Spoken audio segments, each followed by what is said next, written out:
Probable cause, first-degree murder, principal first-degree murder, Charlie Adelson.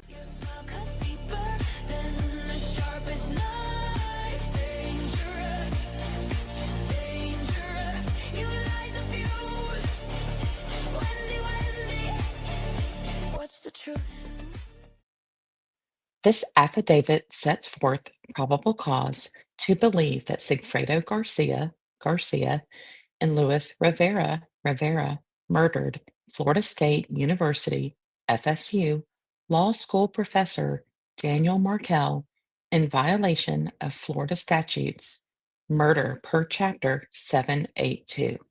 It is believed that the murder was arranged through Catherine McBanawa, who has been romantically involved with both Garcia and Charlie Adelson, the victim's former brother-in-law. On Friday, July 18, 2014, at 11:02 a.m., a report of a shooting was received at the home of Florida State University law school professor Daniel Markel in Tallahassee, Florida. Upon arrival, Tallahassee police officers found Markel slumped over in the driver's seat of his vehicle from an apparent gunshot to the head. Markel was transported from the scene to a local hospital where he later died from the injuries sustained during the shooting. The investigation of the crime scene found no indication that this incident was part of any other criminal intent, such as burglary or robbery. At the time of the shooting, Markel was talking to an individual on his cellular telephone.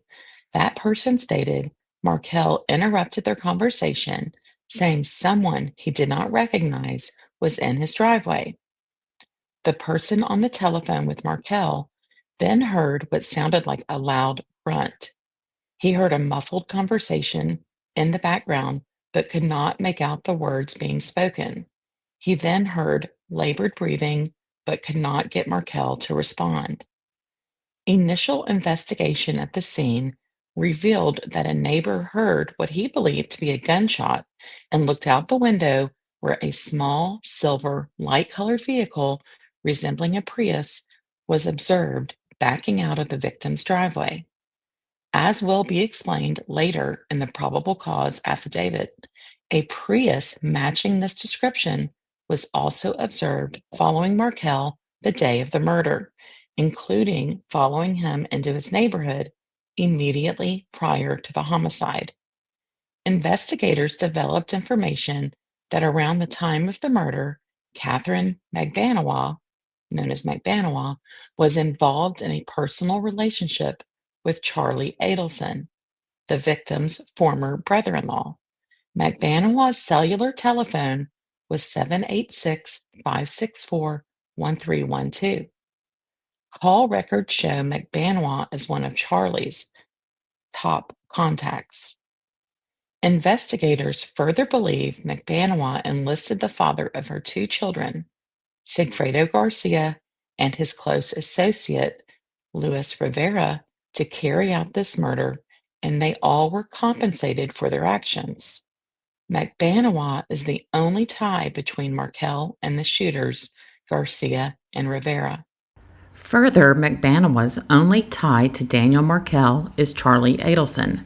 Moreover, it is important to note that Wendy Adelson maintained her maiden name when she and Markel were married. This is additional evidence that the only way McBanawa, Garcia, and Rivera knew of Daniel Markel and his relationship with the Adelson family was through Charlie Adelson. Theory of the murder.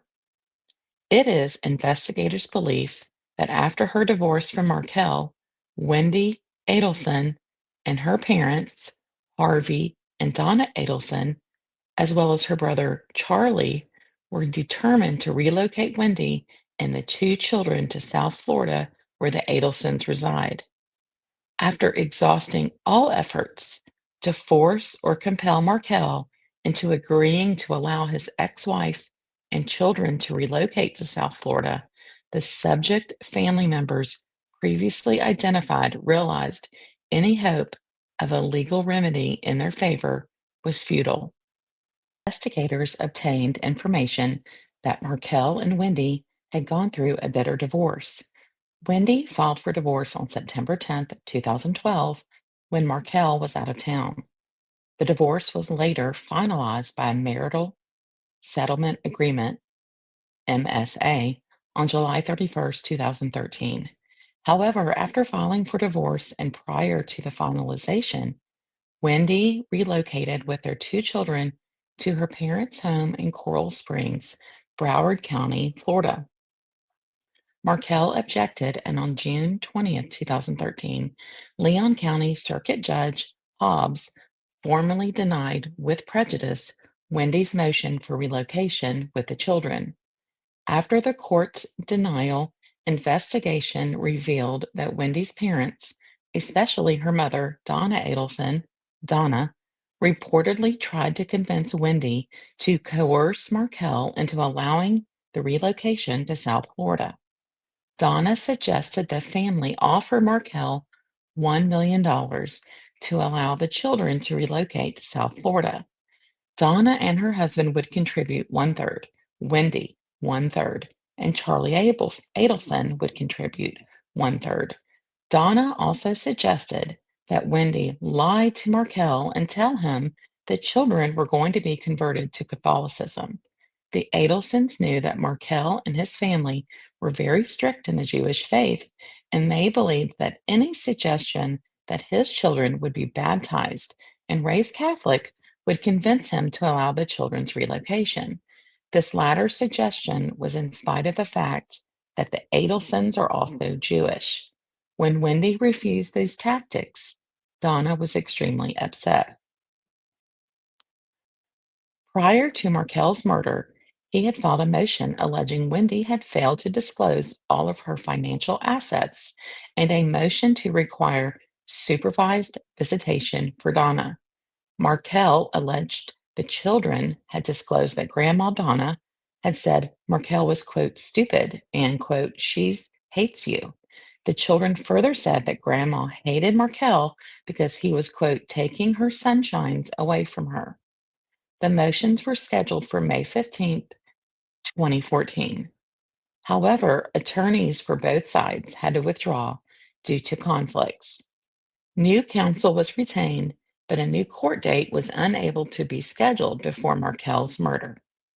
Additional investigation revealed Charlie reportedly did not like Markel and did not get along with him. Information was also received from Wendy's prior boyfriend, who stated Wendy had disclosed that Charlie had previously looked into hiring a hitman the summer before, and he was told it would cost $15,000. As stated below, Wendy also informed the investigator that Charlie had mentioned hiring a hitman to kill Markel. Initially, Wendy was cooperative during her interview and confirmed Markel was her ex-husband with whom she shared custody of their children. During her interview, Wendy made statements suggesting that the murder of Markel could have been arranged by someone on her behalf without her knowledge. Wendy further suggested that someone could have arranged the murder thinking it would help her, and mentioned that her brother, Charlie, had joked about hiring a hitman to kill Markel in the past. Specifically, she said her brother makes a lot of jokes in bad taste and had previously commented that he had looked into hiring a hitman, but it was cheaper to buy her a television as a divorce gift. However, Wendy indicated that she did not think her brother would actually commit this crime. Wendy also stated that after the divorce, she wanted to relocate to South Florida with her children. She felt her former in laws would suspect her of murdering their son since she was denied the ability to move by the court. While in the interview room, Wendy wanted to call her parents to notify them of the incident. While contemplating aloud as to what she would say, she told the victim advocate sitting next to her that her parents were very angry with Markel and described it as a, quote, very fucked up situation. Wendy then called and talked to her mother at 7:03 p.m. per the video timestamp. After notifying her mother of the shooting, Wendy asked her mother to notify Charlie of the shooting, so Wendy would not have to do so. Call detail records indicate after Wendy's conversation with her mother, Donna Adelson called Charlie's cell phone at 7:11 p.m., which went to voicemail. Charlie then called Donna's cell phone at 7:13 p.m. with a call duration of 5 minutes 47 seconds. At 7:29 p.m., Charlie called Donna again with a duration of 6 minutes 31 seconds. At 7:36 p.m., Charlie called Catherine McBanaway's cell phone with a duration of 2 minutes and 49 seconds. This call is significant because, as previously stated, investigators believe McBanaway was the person that facilitated the homicide and that she is the link between the subject family members and the shooters. Contact with Harvey and Donna Adelson. Wendy's parents, Harvey and Donna Adelson, made contact with the lead TPD investigator at Markel's memorial service on Sunday morning, July 20th, 2014, in Tallahassee at the Shamre Torah Synagogue. They agreed to contact the TPD investigator to arrange an interview before returning to their home in South Florida. The following day, the TPD investigator contacted Wendy on her cellular telephone. Once the investigator identified himself, Wendy claimed to have a bad connection and the call was terminated. Less than 5 minutes later, Wendy's attorney called the investigator at the same telephone number used to call Wendy and informed him that Wendy left town with her children and parents en route to South Florida. The attorney could not provide a date for Wendy's return to Tallahassee and requested he be contacted for any further inquiries. Harvey and Donna Adelson left Tallahassee with Wendy and the grandchildren the day after the memorial service without speaking with this investigator as promised. Since leaving, no one in the Adelson family has contacted TPD or inquired about the status of the investigation. Charlie Adelson did not attend the memorial service for his ex-brother-in-law. Change of children's names. On September 24, 2015, the TPD investigator was notified by Markel's parents that on or around July 6, 2015, Wendy had her children's surname changed from Markel to Adelson. Markel's parents, who live in Canada, were unaware of this change until they received an email from Wendy on September 24, 2015. Wendy indicated in the email she did this to, quote, protect them from media reports and the possibility of someone trying to find her children. In addition, the parents discovered Wendy had also removed her older son's middle name, which was the Hebrew name of Markel's deceased maternal grandmother. According to the Markels, it is traditional in the Jewish faith to give a newborn child a first or middle name of a deceased relative. The Markel family is deeply troubled by this action and believe it was done by Wendy to sever any connection to the Markel family. The suspect vehicle. Investigation has revealed that Sigfredo Garcia is the father of McBanaway's two minor children, both with the last name Garcia. McBanaway is also listed as the vice president of S. Garcia Solutions, Inc., and Garcia is listed as the president of the company on state of Florida records for corporations. No records have been found indicating that McBanaway and Garcia are married. As previously stated, it is believed a Prius was driven by the perpetrators of Markel's murder, and records show that Garcia is linked to this same Prius.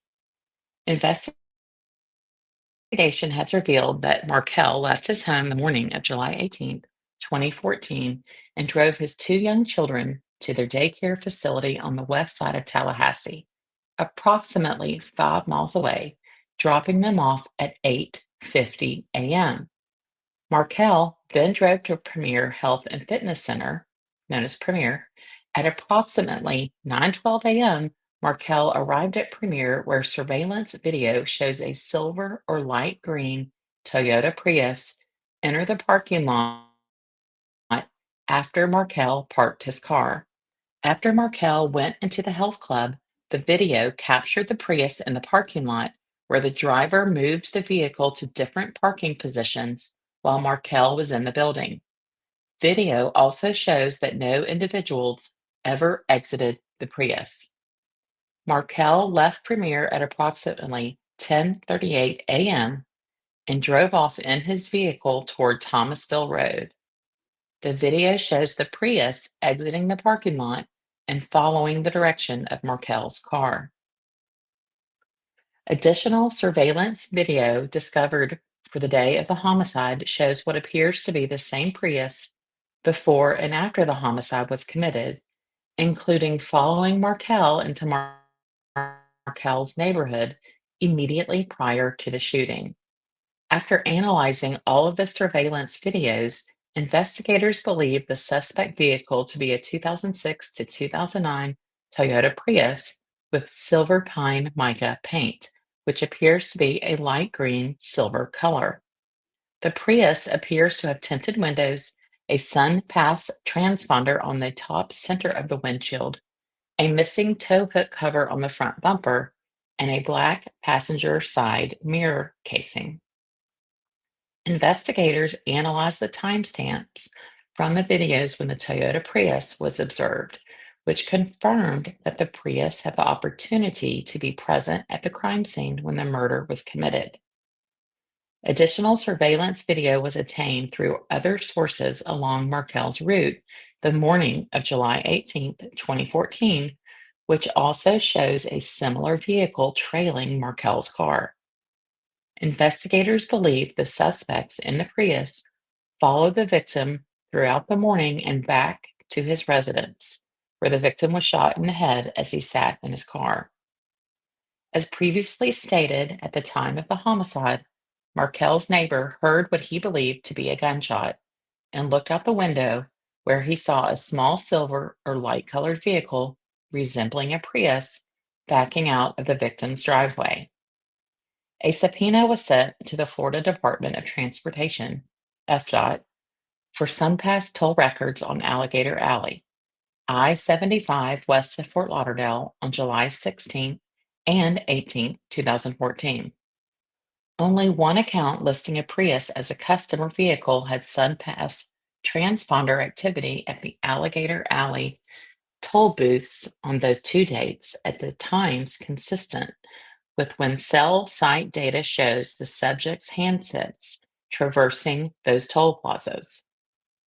On July 16th, 2014, at 2:18 p.m., the transponder registered at the toll plaza in Broward County, westbound on I-75.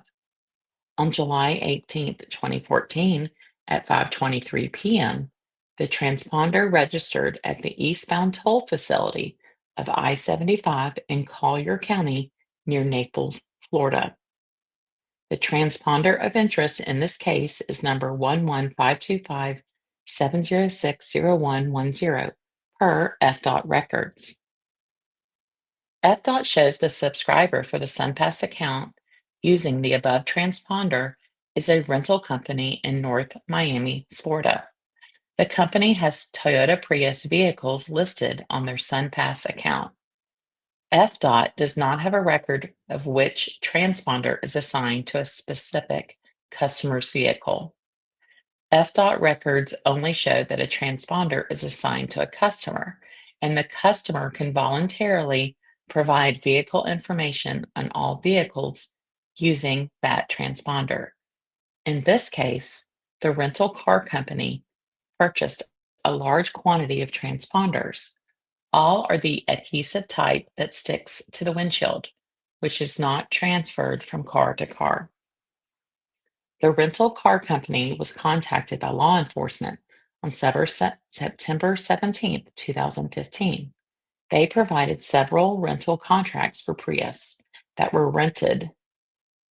The rental car company was contacted by law enforcement on September 17, 2015.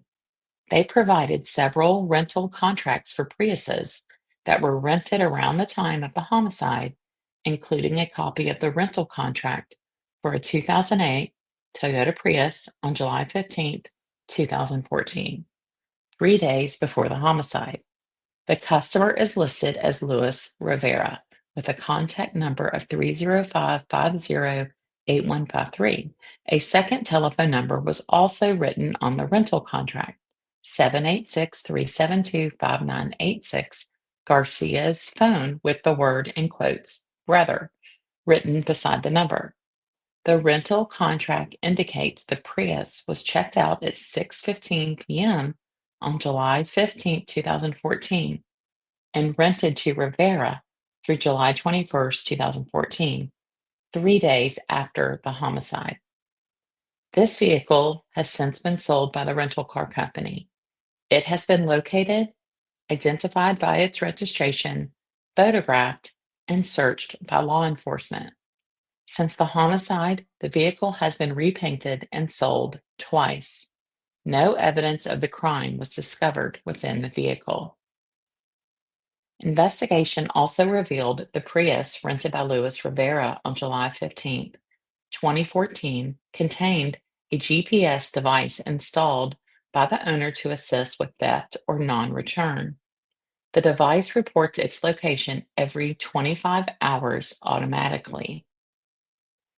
Investigators subpoenaed the GPS company, and their records revealed that device P0111901143 was installed on a 2008 green Prius and provided the Florida license plate. This Florida plate matches the plate listed for the vehicle rented by Luis Rivera on the receipt from the rental car company. The GPS company provided the following records for this GPS unit for the duration of Rivera's rental of the Prius between July 15, 2014 and July 21st, 2014. Below, times have been converted to Eastern Daylight Savings Time. On July 15, 2014 at 10:25 p.m. Eastern Time, the vehicle was located at the parking lot of 7501 East Treasure Drive North, Bay Village, Florida. This was the location of McBanoa's residence at that time.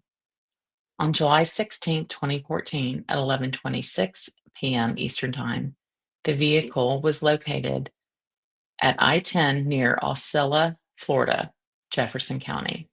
On July 18, 2014 at 12:26 Eastern Time, the vehicle was located at North Monroe Street and East 6th Avenue, Tallahassee, Florida. On July 19, 2014 at 1:26 a.m. Eastern Time, the vehicle was located at, and GPS coordinates are given, which is behind 1505 Northeast 135th Street, North Miami, Florida. This address is the residence of Jessica Rodriguez, who was a girlfriend of and has a child with Rivera. Further investigations revealed that Rivera was arrested at this address on January 20th, 2015 for a domestic violence incident with Rodriguez. Rivera was residing at this address according to the arrest report. On July 20th, 2014 at 2:27 a.m. Eastern Time, the vehicle was located at GPS coordinates given, which is in the area of 7835 Byron Avenue and 79th Street, Miami Beach, Florida. On July 21st, 2014 at 3:27 a.m. Eastern Time, the vehicle was located at GPS coordinates given, which is in the area of 7850 Byron Avenue and 79th Street, Miami Beach, Florida. Cellular location data for McBanoa, Garcia, and Rivera revealed that their handsets are communicating with cell sites consistent with being in the area of McBanoa's residence during and around the time the vehicle GPS shows its location to be in the parking lot of McBanoa's condominium. McBanawa's condominium building is located on a small island between Miami and Miami Beach. This evidence shows that shortly after renting the Toyota Prius, both Garcia and Rivera met with McBanawa the night before departing for Tallahassee to commit the murder. Photograph of Garcia and Rivera in the Prius. Analysis of Rivera's checking account revealed an ATM transaction took place in Broward County on July 18, 2014 at 6:46 p.m. as they were returning to Miami from Tallahassee, Florida. Security video from a drive-through ATM lane shows Rivera driving a Toyota Prius up to the ATM at 6:45 p.m. The Prius appears to have the same identifying features as the suspect Prius seen on video from the northbound bus cameras in Tallahassee. Tinted windows, a SunPass transponder on the top center of the windshield, and a black passenger side mirror casing. The bank video shows Rivera completing the ATM transaction and Garcia in the front passenger seat.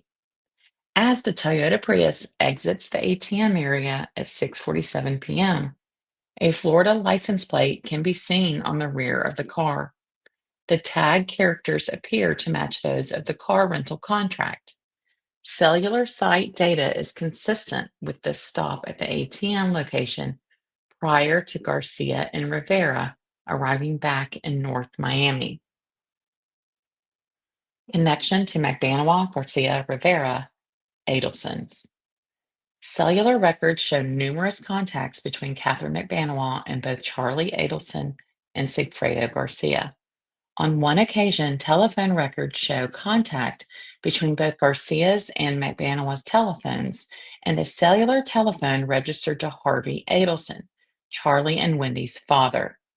Specifically, on July 1, 2014, telephone tower location records show a flurry of communication between the alleged conspirators.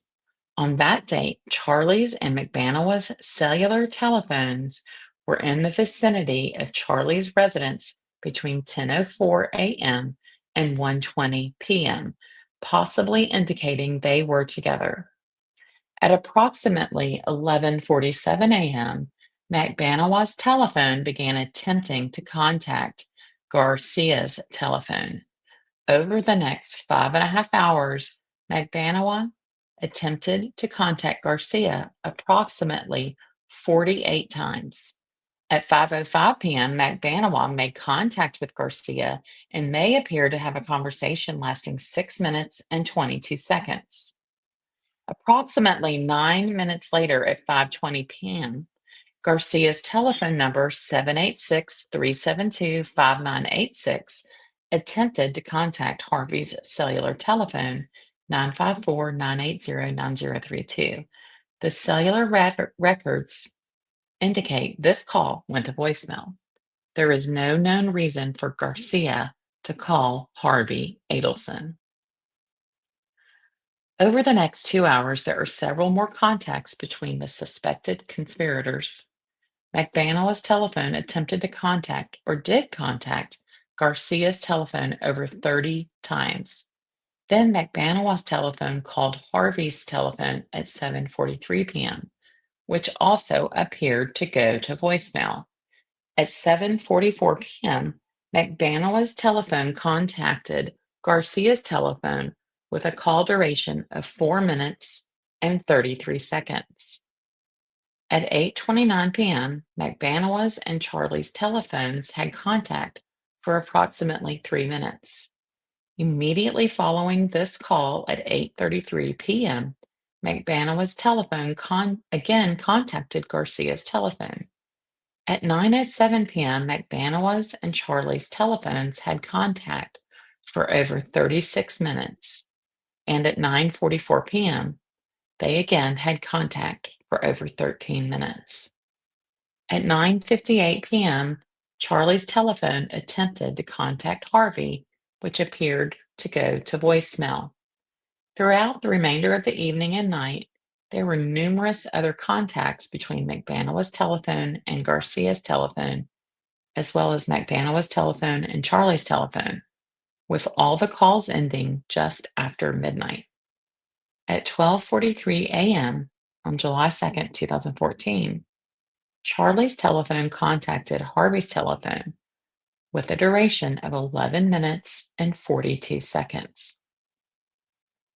The two separate attempted calls on July 1st, 2014 from McBanowa and Garcia to Harvey's telephone, 2 hours and 23 minutes apart, were the only contacts found between these two phones and records, dating back to May 1st, 2014.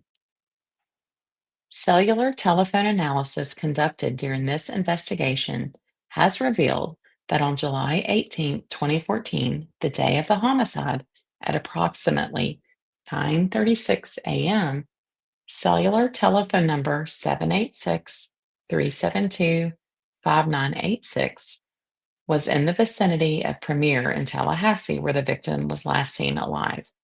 Investigation of telephone number 786-372-5986 shows that it was used to contact the cellular phone of Harvey Adelson, Wendy's father, on July 1st, 2014, approximately 2.5 weeks prior to the murder.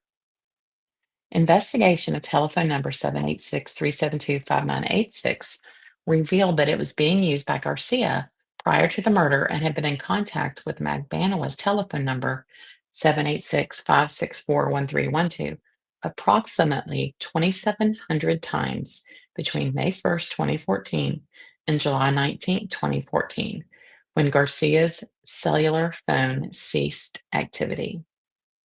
July 19th is the day after the homicide. Cellular telephone analysis revealed phone number 305-570-8153, which is one of Garcia's frequent contacts, was also in the vicinity of Premier on the morning of the homicide. It was also in the vicinity of Markel's residence twice the day before the homicide on July 17th, 2014. Investigation shows this phone number was being used by Luis Rivera during the time leading up to Markel's murder.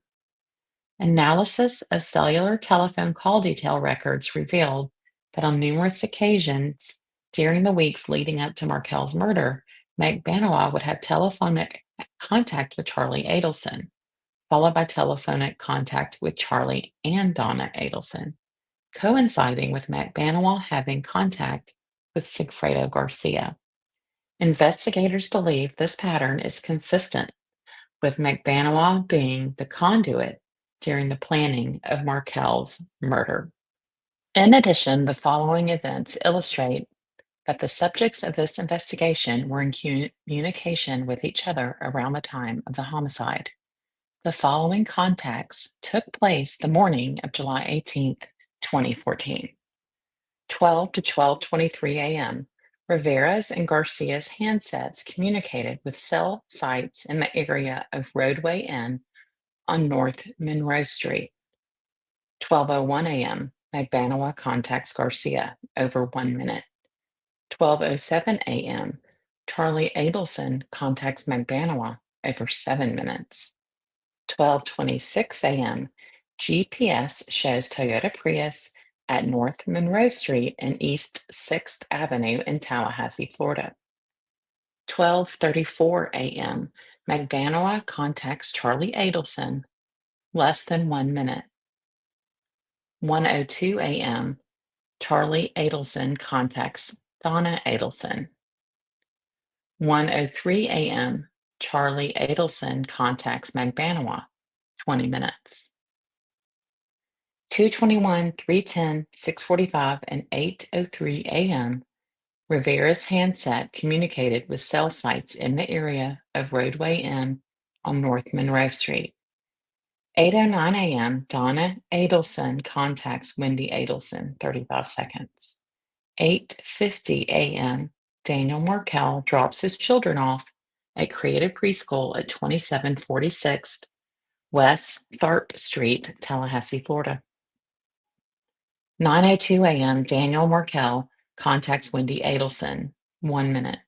9:12 a.m. Video shows Markel arrive at Premier 3521 McClay Boulevard South, Tallahassee, Florida, along with green Prius. 9:12 a.m. Charlie Adelson contacts Wendy Adelson. Less than 1 minute. 9:17 a.m. Markel swipes into Premier. 9:19 a.m. Wendy Adelson contacts Charlie Adelson. Over 18 minutes. 9:14 to 9:46 a.m. Garcia's and Rivera's handsets communicated with cell sites in the area of Premier Fitness. 9:38 a.m. Charlie Adelson contacts Donna Adelson, 30 seconds. 9:58 a.m. Charlie Adelson contacts McBanois, over 6 minutes. 10:07 a.m. McBanois contacts Charlie Adelson, over 1 minute. 10:08 a.m. McBanois contacts Charlie Adelson, 9 seconds. 10:09 a.m. Charlie Adelson contacts McBanois, 6 minutes. 10:38 a.m. Video shows Markel leaving Premier and Toyota Prius following. 10:44 to 10:51 a.m. Bus video shows Toyota Prius following the victim's route south on Thomasville Road to Benton Road. 10:48 a.m. Markel makes phone call to subject inquiring about children's school. 10:52 to 10:55 a.m. Neighbor hears gunshot and sees small light-colored vehicle pulling out of Markel's driveway. 10:55 a.m. Bus video shows Toyota Prius northbound on Thomasville Road at Armistead Road. 11 a.m. Subject on phone with Markel attempts to call Markel back. Call goes to voicemail. 11:01 a.m. Subject texts Markel asking if he is okay. 11:02 a.m. Markel's neighbor calls 911. 11:06 a.m. Donna Adelson contacts Charlie Adelson, either attempted call or text. 11:22 a.m. Charlie Adelson contacts Donna Adelson, 7 minutes. 11:30 a.m. Charlie Adelson contacts McBanois, 30 seconds. 11:31 a.m. Charlie Adelson contacts McBanois, 5 minutes. Cellular telephone information linking McBanois, Garcia, and Rivera to the murder. Information obtained from the cellular service provider for Rivera's phone 305-570-8153 and Garcia's phone 786-372-5986 revealed that the two traveled from North Miami, Florida on the afternoon of July 16, 2014, and arrived in Tallahassee, Florida just after midnight on July 17, 2014. A receipt from a motel on West Tennessee Street in Tallahassee shows that Rivera checked in at approximately 1 a.m. on July 17, 2014, which is consistent with the cellular location data. Both Garcia's and Rivera's phones were in the area of the victim's residence during the day of July 17, 2014. A witness who previously met Garcia and Rivera in Tallahassee a month or more before was telephonically connected by Rivera's cellular phone on the afternoon of July 17, 2014. The witness rented a motel room on North Monroe Street in his name for Garcia and Rivera on the night of July 17, 2014. This is consistent with the cellular location data and a receipt obtained from the hotel showing a room registered in the witness's name. The witness was able to positively identify both Garcia and Rivera individually in two separate photographic lineups. The witness also recalled Rivera having in his possession a silver finish short barrel revolver handgun the first time he met with Garcia and Rivera, possibly in June 2014 at the motel on West Tennessee Street. Recovered evidence from the crime scene indicates the caliber of firearm used in this murder is consistent with revolver ammunition and no spent casings were found at the scene. The investigation did not reveal any other legitimate purpose for either suspect to be in Tallahassee at the time of the murder. On the morning of July 18, 2014, both Garcia's and Rivera's cellular phones were in the area of Premier during the time when the victim was inside, and surveillance video shows the Toyota Prius in the parking lot. Garcia's telephone ceased activity just before 10 a.m. while in the area of Premier, with the last text message occurring at 9:58 a.m. The next event on Garcia's telephone was text messages and/or notifications being received at 12:29 p.m., consistent with the handset being powered up. Immediately afterward, at 12:30 p.m., Garcia placed a call to McBanois, which was the first contact initiated by Garcia after the homicide. This call occurred when Garcia's phone was in the area of Lake City, Florida, on or near I-75, approximately 1.5 hours after the shooting was reported. Investigators believe Garcia and Rivera turned their phones off before 10 a.m., committed the murder of Markel at his home on Trescott Drive, and then fled back to North Miami, Florida via I-10 and I-75. Cellular telephone location data revealed that while en route and after arriving to the area of Rivera's residence, several telephone contacts occurred between McBanois and Garcia. Approximately 2 hours after arriving back in Miami, cellular telephone location data shows that McBanois departs her residence and goes to the area of Rivera's residence while attempting to contact Garcia telephonically. While cellular location data is showing McBanois, Garcia, and Rivera being in the same area, McBanois has telephonic contact with Charlie Adelson. There is no further cellular location data for McBanois until the next morning, July 19, 2014, at 9:44 a.m., when McBanois attempts to contact Garcia. This cellular location for McBanois is consistent with her departing Charlie Adelson's residence in Fort Lauderdale and returning to the Miami area. Evidence of purchases following homicide.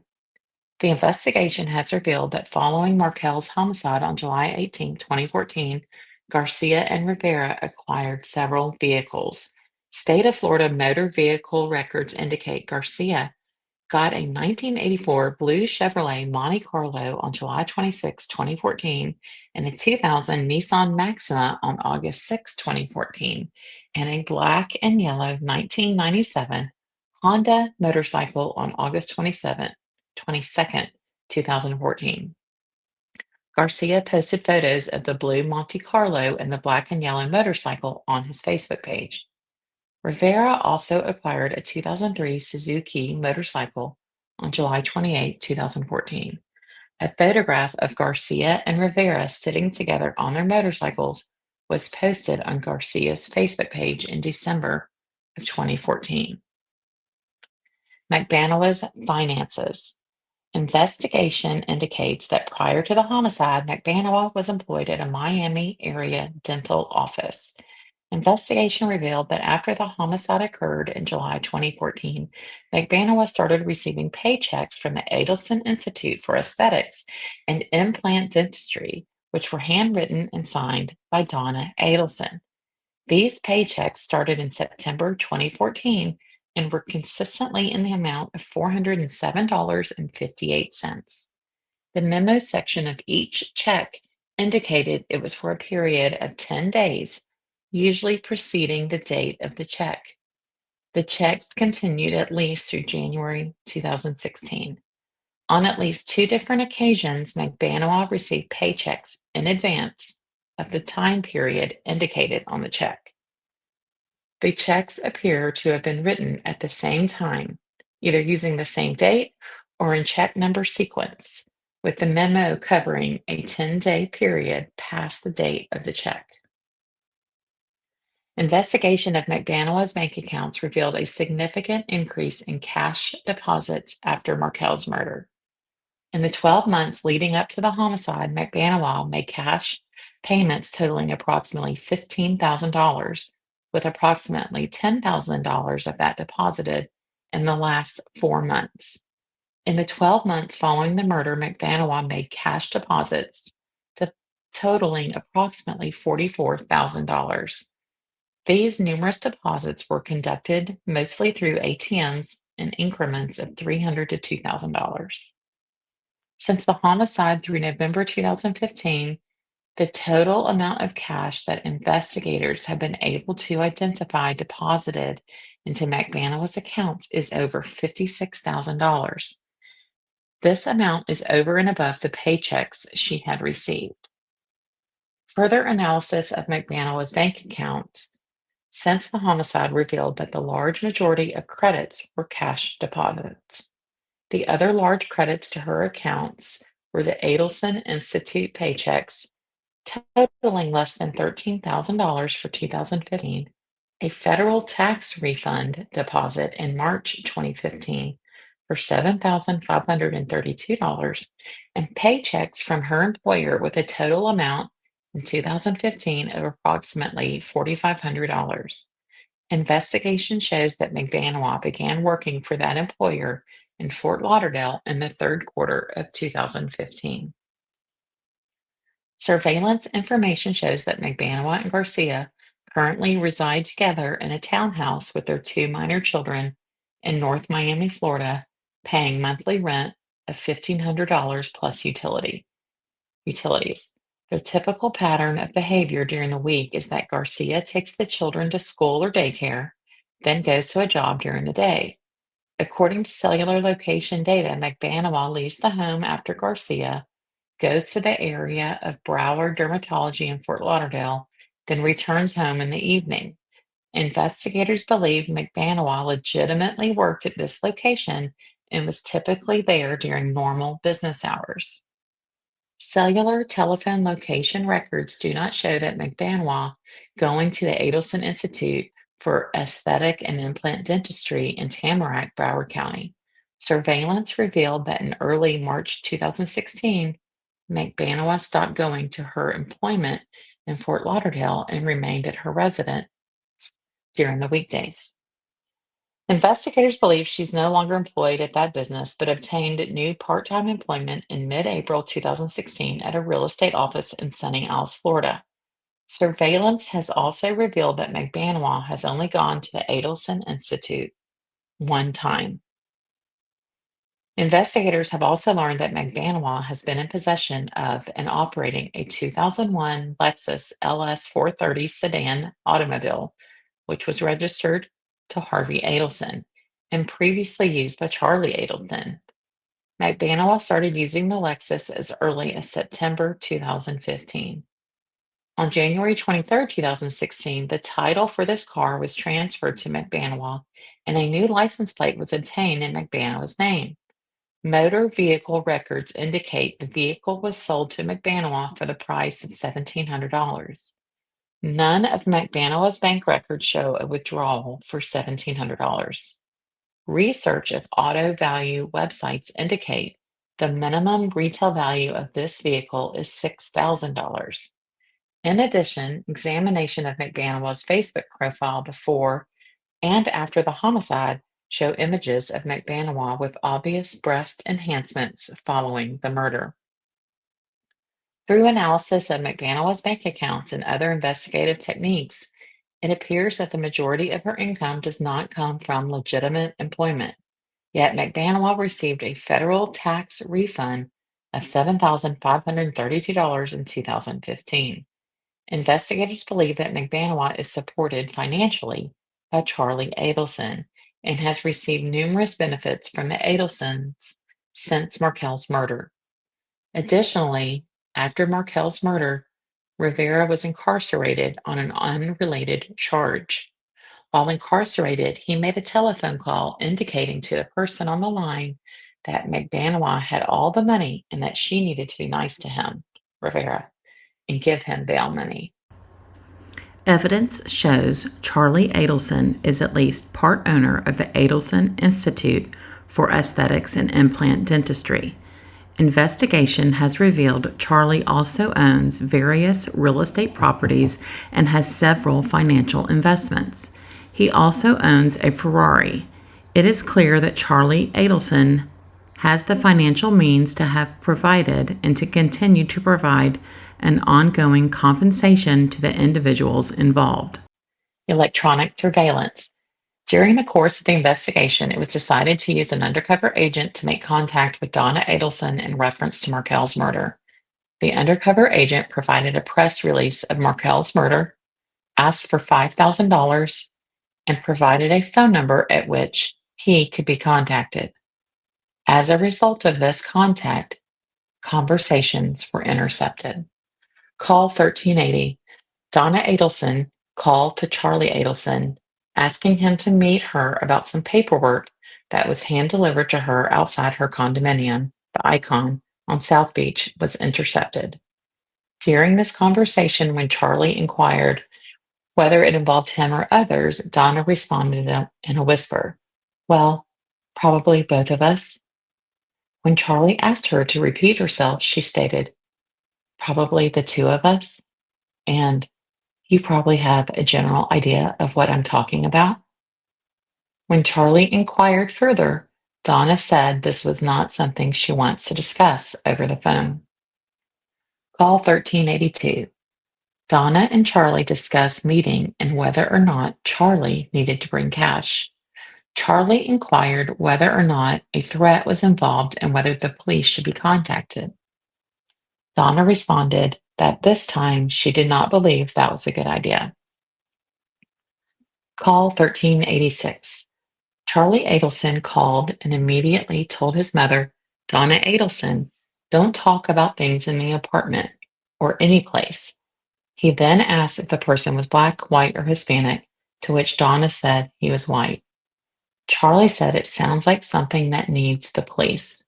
Donna said this may have to, but wants to talk to him first. When Charlie asked what the letter asked for, Donna said, "This TV is probably about 5." Charlie asked if they asked for $5,000, to which Donna responded affirmatively. Donna also said they mentioned an ex-girlfriend. Call 1392. Charlie Adelson called Catherine McBanois after trying to reach her by phone unsuccessfully about an hour before. Charlie explained the situation to McBanois as he understood it from his mother. Something regarding her son, something regarding his ex-girlfriend, and the person asking for some money. Charlie tells McBanois that he is going to see his mom the next day to discuss the matter. There is some discussion of whether McBanois is the girlfriend referenced by the agent. Charlie said he thought his mother said the agent mentioned McBanois' name, but he is not sure and will follow up with her if the situation does involve her. McBanois agrees to meet Charlie in person the next day, April 20th, 2016, around 4 p.m. Charlie never contacts any other females to discuss the contact between his mother and the undercover agent. The morning of April 20th, 2016, Charlie tells his mother he will meet her at her home at 12:35 p.m. After Charlie arrived at the Icon where his mother and father reside, he and Donna walked outside to a remote table behind the building and sat close together while conversing. None of their conversation was successfully captured. After meeting with Donna in person, he calls McBanois and is en route to her in Sunny Isle at the real estate office where she works. When Charlie arrived at the strip mall where McBanois works, they talk briefly outside, then go into a restaurant near the real estate office. Parts of their conversation were captured while they sat in the restaurant. Charlie and McBanois in restaurant, April 20th, 2016. Charlie arrives at Optimar Realty on Sunny Isle at 3:14 p.m. to meet McBanois. They go to a restaurant in the same strip mall to eat and converse. No one else joins them. The following are oral statements Charlie made directly to McBanois. Timestamps from oral intercept clock. 15:46:23. Charlie says, "My mom doesn't know these guys." 15:48:05.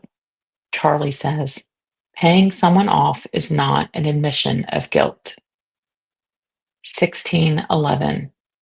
Charlie provides examples of Q&A about details reference what the messenger knows about crime, such as what kind of gun was used and what kind of car. This will have to be reviewed again after enhancement to capture whole content of statement. 161155. Charlie says, you have to put that at the scene at the time, not in the car. Gives examples of people being present in vehicles before cars are used in crimes. 1613. Charlie says the guy's name is Tulo and repeats this name to McBanois. 161350. Charlie tells Katie the messenger looked white, could have been Hispanic. 161930. Charlie referring to rental car. I didn't have any knowledge. 162725. Charlie gives instructions to McBanois saying, I give you money, you call him on the phone. All I want you to say is, I got a call from somebody who said you reached out. He then tells her again, I got a call from some friends that said you reached out to them and that you mentioned my name. These people want to know if it's the police, which they had nothing to do with what you're talking about. And frankly, I don't know what you're talking about, but the name sounds familiar. Probably something as charity to help the less fortunate, but do not contact these people again or they're going to the police. 163021. Charlie says to Katie, let him know we had to do everything in the world to prevent these people from going to the police, because they don't know anything, and I don't know anything, and that you, to me, sound a little familiar, and that I will help you out with some charity, and don't ever contact me, my friends, or family again. We will. That way, if he gets the money, if it happens again, we will go to the police. 163210. Charlie says, if it's the police, they can't take the money and won't even come meet you, and they fucked up. But if it's this guy, maybe that's what he knows. You better kill him because he's going to be a big problem. If you can't do it, I'll have someone else do it. 1637. Charlie says, he ain't going away. Problem is if you give in and mom meets him to pay, what happens next month? Needs help again. If it's cops, she's guilty as hell. After the in-person meeting with McBanois, Charlie calls Donna back to report about his meeting and says he is handling everything. Donna then calls Charlie back, sounding very concerned. On April 21st, 2016, calls are intercepted between McBanois and Charlie, and they attempt to disguise their conversation using real estate references such as security, property, posted incorrectly, and wrong tenants for rental property. Charlie and his dad, Harvey, meet for dinner later this evening. McBanois and Garcia are intercepted to have numerous arguments over the phone. The morning of April 21st, 2016, it appears McBanois is trying to convince Garcia to determine whose number it was from the undercover agent and or place the call himself and determine the identity of the person asking for financial assistance from Donna Adelson. In a heated exchange, Garcia says, I'm not making that fucking phone call. He later says, I'm going to take care of this fucking problem. Approximately 20 minutes later the same morning, McBanois called Garcia after she had left the house. She told him she may have written down the wrong amount for their son's school expense. She thought it was $65.70, but it may be $60.57. Garcia is not following her intended message, and she has to reiterate it to him. The amount that I gave you on the piece of paper, I don't know if it is 60.57 or 65.70. Garcia got it. Her attempt to disguise digits of the undercover agent. It appears McBanois may have transposed the numbers from Charlie and she wants Garcia to either check for someone having that phone number or make the call himself. McBanawa and Garcia are continuing to argue over the next 2 days. She packed some of her belongings in her car and left on April 23rd, 2016, in the middle of the day. McBanawa tells Charlie later in the day that she left the house and left her kids with her father. Charlie tries to convince her to stay with him, Garcia. McBanawa does not want to discuss it. She tells Charlie not to respond if he gets any other phone calls about property. On April 23rd, 2016, McBanawa is intercepted telling a friend about the fight she had with Garcia. She states she took her gun from the house and is keeping it in her car. She concedes she does not have a concealed weapons permit. On Monday, April 25th, 2016, the undercover agent mailed a letter to Harvey and Donna Adelson. This letter was sent via USPS by investigators for the purpose of follow-up from the undercover's initial conversation.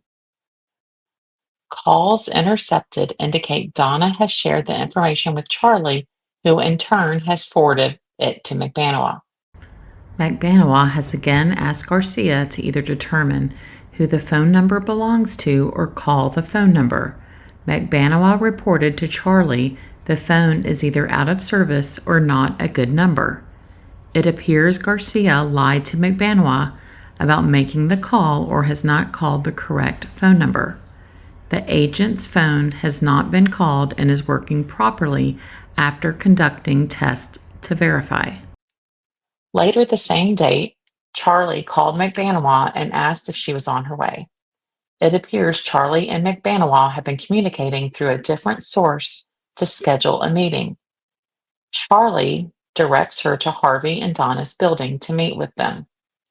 Charlie told McBanawa that he was talking to his parents about everything.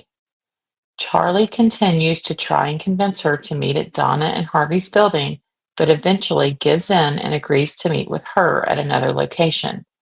McBanawa called Charlie back, who advised they are meeting at a marina near Monty's.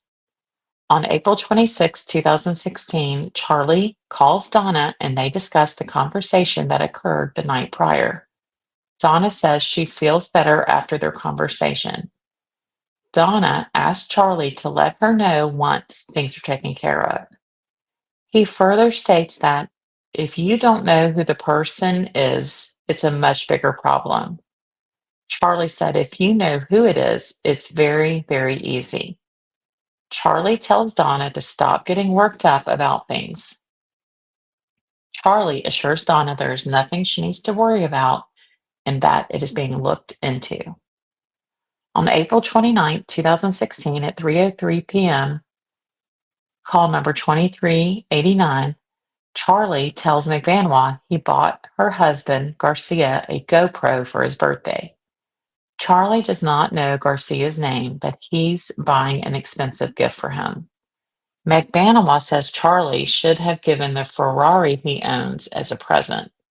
She mentions Charlie's boat, and Charlie offers to, quote, sell her his boat.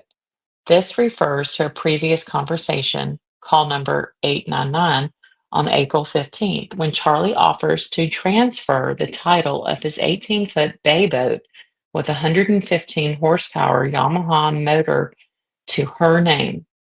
McBanawa says she wants to get an Escalade. Charlie says they will work out future car situations. Officers believe this is more evidence of Charlie wanting to keep McBanawa content.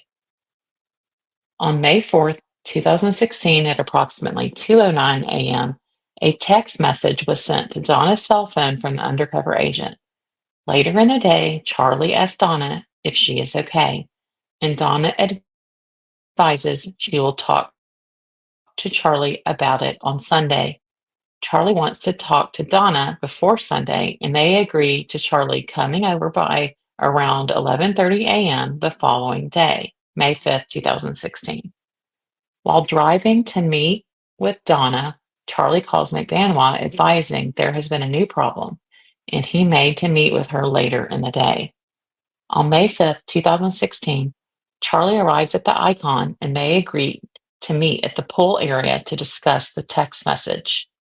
This time, Harvey is present with Charlie and Donna as they huddle at a corner for privacy. There is no oral intercept captured. After this occurs, Charlie leaves the icon and calls McBanois, asking her how someone would get his mother's number.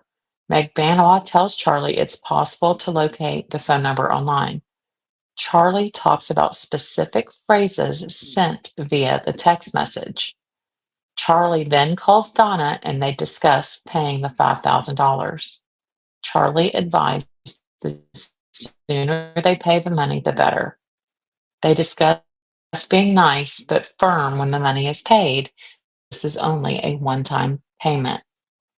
On Friday, May 6, 2016 at 5:03 p.m., Donna successfully contacted the agent by calling his phone number 305-712-6570. The total duration of the call is 8 minutes and 48 seconds. The call was recorded by the FBI. In summary, Donna makes the excuse her grandchildren had possession of her phone, so she did not know he had called. Donna goes over the previous contacts between herself and the agent. She says she is taking him seriously and she is stressed out. She claims she has asked friends what she should do. She denies knowing anything referenced by the agent concerning help provided to her by the agent's friend, Rivera. She then brings up the reward offered and suggests he seek that out instead. The agent reminds her all he is asking for is $5,000. Donna claims she had nothing to do with the death of her ex-son-in-law. The agent reminds her this is not going away, and she does in fact know McBanois and what was done for her. Donna continued to deny knowledge and ends the conversation by saying she will call the agent back. Call 3240 on May 6, 2016, 11:17 p.m. Charlie called Donna. She gave him a disguised report on her call to the agent. Donna referred to the agent as a patient. Indicates she used a recording app for him to listen to the call. Donna says the call took 8 minutes. Charlie asked if the agent made any threats. Donna said no.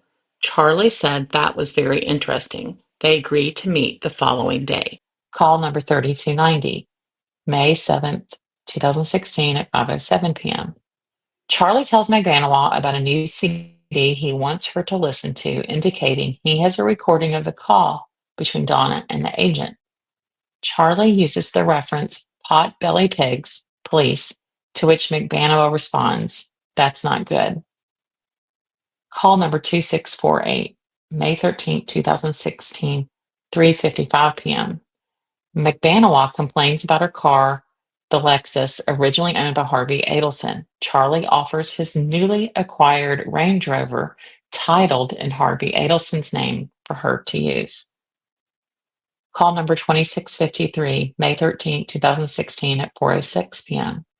McBanois calls Charlie back complaining about the cost of fixing her car. Charlie tells her to on the car, do it for free. Once again, Charlie is willing to spend any amount of money on McBanois to keep her content. Call number 2956, May 16, 2016 at 6:19 p.m. Charlie returns call to McBanois from her previous call. She complained about the Lexus not being repaired properly. She states she feels the welfare of her kids outweighs any monetary concern she would have. At 14:45, Charlie says everything is fine with the office. No more patients annoying him. A suspected reference to the agent not having any contact for over a week. McBanois asks, "Well, I'm doing my job, right? Will I get a raise soon?" Charlie says he will look in the budget. He then says, "By the way, thank you for going up there this weekend and straightening it up. I do appreciate that." McBanois says, "I was just cleaning up. I'm still cleaning up though. My job never ends." Investigation indicates McBanawa never went to the Adelson Institute the past weekend. Attempted police contact with McBanawa and Garcia. On May 24th, 2016, contact was made with Sigfredo Garcia at work, Rapid City Funding, 11900 Biscayne Boulevard. Simultaneously, contact was attempted with McBanawa at her residence. McBanawa never came to the door and did not acknowledge law enforcement's presence. Garcia spoke with agents at his business but denied having knowledge about this investigation. Details regarding this conversation will be documented by the FBI agents who were present. While FBI agents were outside McBanawa's residence, she repeatedly attempted to contact Garcia by making several phone calls and sending text messages. This occurred while agents were present with Garcia. Garcia asked to speak with his attorney. Call 3398, May 24, 2016, 10:56 a.m. McBanawa called Garcia's work and Mike Perez answers the phone. McBanawa asks Mike for Garcia because someone is knocking on her door and she is scared. McBanawa is whispering. Mike tells McBanawa that the feds are there with Garcia. Mike asks McBanawa if she knows who is at the door, and McBanawa responds saying she does not know, that maybe it is the police officers. Mike tells McBanawa that he is going to stop by, and the call ends. Katie calls Mike back after receiving a text message from him for her to call. McBanawa continues to whisper, saying she is freaking out right now because they are knocking on the door.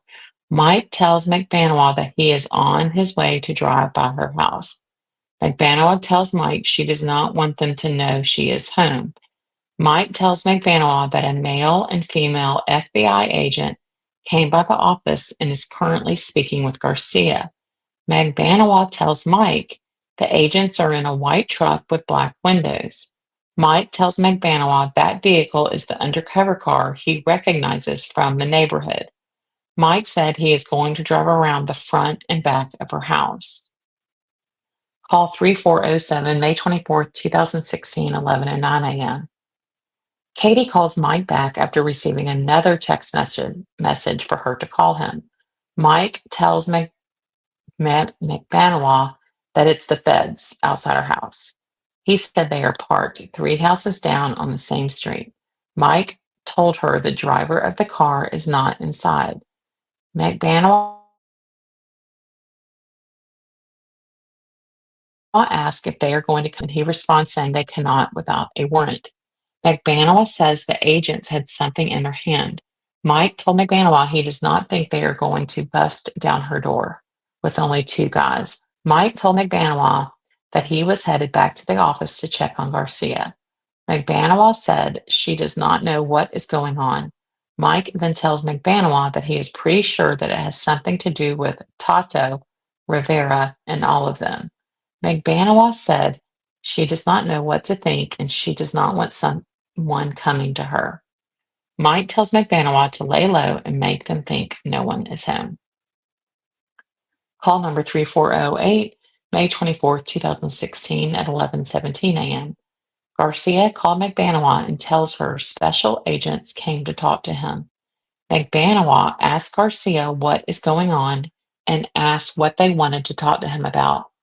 Garcia tells McBanawa not to answer the door for the agents. Garcia tells McBanawa that they wanted to ask him some questions and he will talk to her about it when he gets home. McBanawa makes comments about, quote, those people coming into her house and taking things, referring to the police. Garcia tells McBanawa they asked him questions about people he did not even know. Garcia tells McBanawa he told them he wanted to speak with his attorney and have him contact them back. Call number 3411, May 24, 2016, 11:30 a.m. Garcia called McBanawa and asked if the agents are still outside, and McBanawa says yes. Garcia told McBanawa he spoke with an attorney who could not help, but would have a friend contact them. They talk about it being embarrassing for them to go to Garcia's work to talk to him. McBanois asked if they were allowed to sit outside her residence. Garcia asked McBanois if they have $300 for the attorney fees. McBanois continues to be paranoid, making comments about the agents possibly jumping the fence into the backyard. Purchase of cellular phones. On May 24, 2016, McBanois and Garcia went to Walmart in Miami and purchased 2 new cellular telephones while still operating their previous cellular phones. After contact was attempted with both suspects, they quickly fled the residence. On May 25, 2016, 2 unknown subjects returned to the residence and gathered the family dog and several unknown objects. On May 25th, Garcia returned to the residence and continued to pack up items. A warrant was signed and he was taken into custody during a traffic stop. On May 26, 2016, electronic surveillance suggests that Charlie Adelson and Catherine McBanois were in close proximity to each other and may have met in the overnight, early morning hours. Based on the above information, this investigator believes there is sufficient evidence to prove Charles Adelson, Catherine McBanois, Sigfredo Garcia, and Luis Rivera are responsible for the murder of Daniel Markel. The clock's ticking